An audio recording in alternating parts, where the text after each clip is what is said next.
This was maybe a once-in-a-lifetime opportunity, but at the very least, a once in a several long whiles type opportunity, and we took it. And I'll tell you why we took it. It's really simple. It's the President of the United States requesting to come on a college football show. That's why we did it. I personally looked at it and made the decision in about 5 minutes when the opportunity was presented to us, and that was the beginning and the end for me. Anyone who seriously suggested that if you were in the position I'm in, you would have turned this down, I either think you're lying, or number two, we're just not even in the same galaxy of thinking. I don't know in recent memory if it's ever been more relevant to try and hear the opinions of maybe top lawmakers or the president. Maybe something profound gets said. You know, it's not like you're delivered a script. No, you take the opportunity and you have the leader of the free world, you have the commander-in-chief on the show, and he says what he says, and the experience is what it is, and it was a delightful experience. Josh Pate, a podcaster and contributor on ESPN, defended his decision to interview, if you even want to call it that, Donald Trump. I know a lot of you have seen what you think is major pushback to this, and it did not occur to me until close friends, maybe some family hit me up, sort of worried. I walked in the building and Jesse was kind of worried today. I saw that look in your eye. You were kind of worried about me. How you doing? Boy, I know they've been coming after you. No, they haven't. No, they haven't been coming after me. An army of Twitter bots has come after me. I'd say over 95% at time of airing today of the pushback that we've gotten online has been from fake accounts. So the actual feedback we've gotten from the concept of bringing the president on the show has been 10-1 positive. And then there's been a sliver of outright negative. There's been a sliver of people who genuinely watch the show and they just don't like the idea of it. There's a lot to say about this. And personally, I think it is a hilarious way to frame his decision. If it was so positive and you receive so much praise, why are you turning comments off, Josh? But if you ever question why we'd do something like that, aside from the obvious, it's the president making himself available for your show, you got to understand where someone like me comes from. I come from rural Georgia, and I don't come from the traditional journalism background. Let's pause here. What really just stands out here is that, personally, I don't believe the bro podcasters fully understand why they, as a collective, is being handpicked or are being handpicked by this administration. It's fairly obvious to me. When you look at Impulsive with Logan Paul and that weird guy as a sidekick, when you look at Flagrant with Andrew Schultz and Akash Singh, much like the Pates of the world, they know there is an audience there, and in turn, that these guys are too stupid to interject and to fact check them. Trump and his team know these are cakewalk interviews. He's going to you guys because you have an audience and because you're too stupid to do any research to know not only how his interview style goes, but also that he doesn't know what he's talking about half the time and he just rambles. He just says stuff that is completely untrue. But once more, you guys do not have the skill set to tell him not only when he's wrong or to fact check him, but also just to interject on your own show and make a point. And that's not just to talk about accessibility of President Donald Trump to other people in this. I don't mean that. I mean infinitely broader than that. Opportunities, normalizing, that kind of stuff happening. And then what does it mean for college football for the President of the United States to even be paying attention to it? So much here because normalizing opportunities is just, it's chef kiss. It's so good. He's telling you his approach in all of this. Yeah, Adolf, I saw that Jesse Owens beat out your guys. Politically speaking, how do you try to level the playing field here?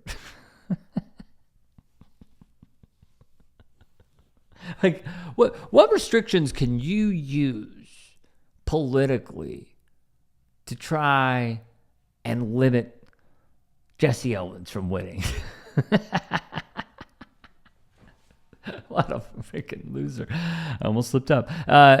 What else stood out to me is he had a quote. What does it mean for college football, for POTUS to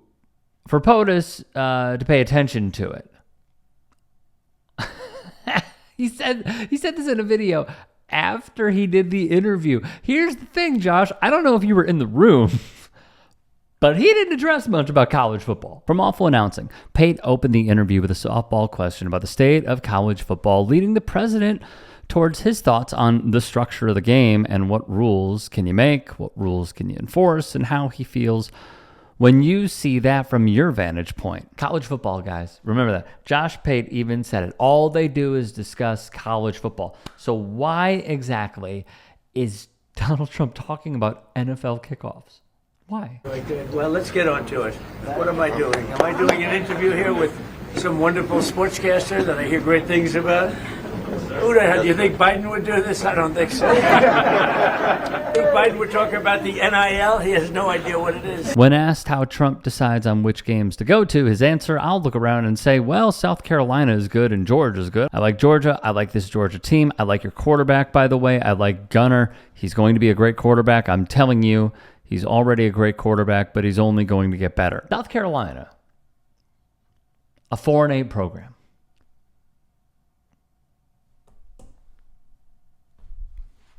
Incredible, man.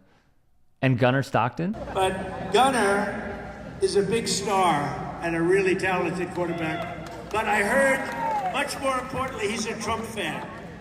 So he was standing at the plate. And anybody that likes me, I like them. But I hear he's got a fantastic future. Gunner and Herschel, say a few words.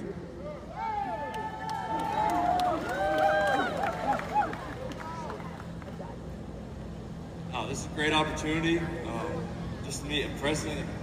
Donald Trump. It's an awesome experience, and I'm just glad to be here. He just likes Trump, so POTUS likes him and gives him a shout. That's it. Trump would say Pate asked him how he judges players, which he did not, and he'd start rambling. He would name drop Nick Saban and Urban Meyer. Fun fact, neither of them are active coaches, so what exactly are we doing here? Another absolute gem was this. I've had a good instinct for people.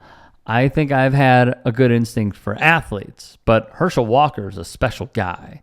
I think Herschel did really well. He tried really hard with his run, his Senate run, and I think he did really well. I think he got some unfair treatment, frankly, but I would say Herschel, maybe, was the greatest player ever in college football. How do you say this with a straight face?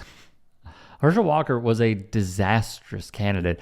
I believe if you ran anyone better, considering how gerrymandered that state is, considering the Republican stranglehold that they have, you had to run someone who was half normal.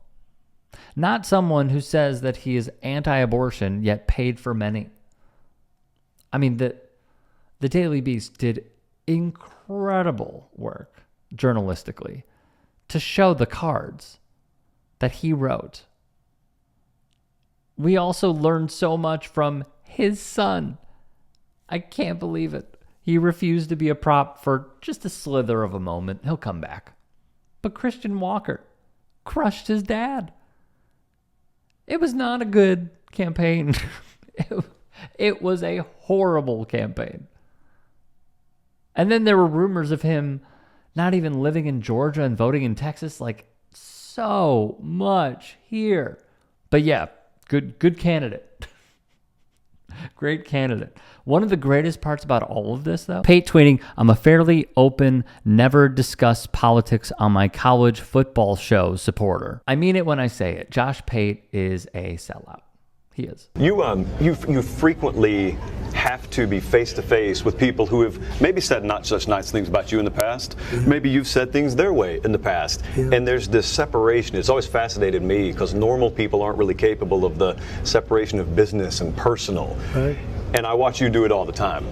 And I mean, is that instinctive? Is that something you need to have? Is that something you can learn? Because it's not normal. Well, when I do that, I mean, you're talking about like some people that you don't like and you're dealing with them, but I'm not so good at that. I usually go after them. I shouldn't. From Awful Announcing once more.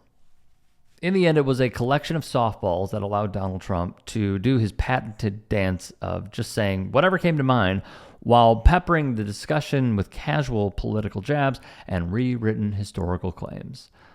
Josh Pate, you were used. They don't care about you. He didn't even know your name. He called you a sports podcaster when he entered the room. You were used. And you thought you had value.